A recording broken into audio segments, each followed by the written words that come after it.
Hey, this is Joe. Welcome back for another video.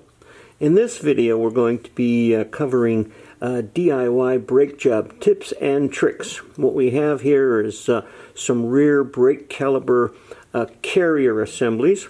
Let me show you the reason why we're going to do what we're going to do. These are the bolts that were pulled off of the caliper carriage assembly. The left bolt here was wire wheeled. The right bolt was not. As you can see, there's a tremendous amount of rust, and it was really hard getting out. If you look very closely on the left bolt, after I wire brushed it, you can see that the threads are really tore up. Tip number one is always replace your bolts with new bolts. So what we want to do is put the carrier assembly in a vise. You want to hand start a tap. This tap is 12 millimeters by 1.50 millimeter pitch. Get yourself some tapping fluid. Don't use motor oil. It's not suited for tapping. You want to put a liberal amount of tapping fluid on the tap, and then you want to start working your tap through the threads on the carrier assembly.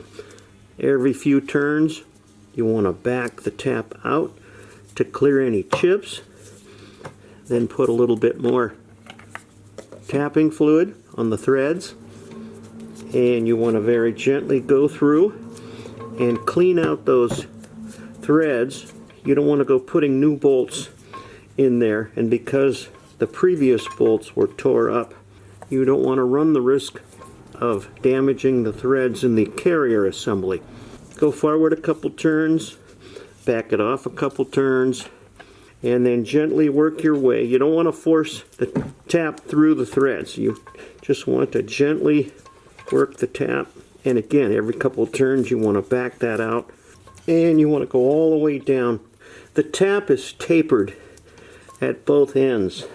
Makes it easier to start and easier to wrap up when you're done with the threads. Do it for all four threads on the carrier assembly. These are the rear wheel carrier assemblies. There's different bolts and a different tap required for the front calipers. So hope you enjoyed this video. Be safe with your brake jobs. We'll see you next time.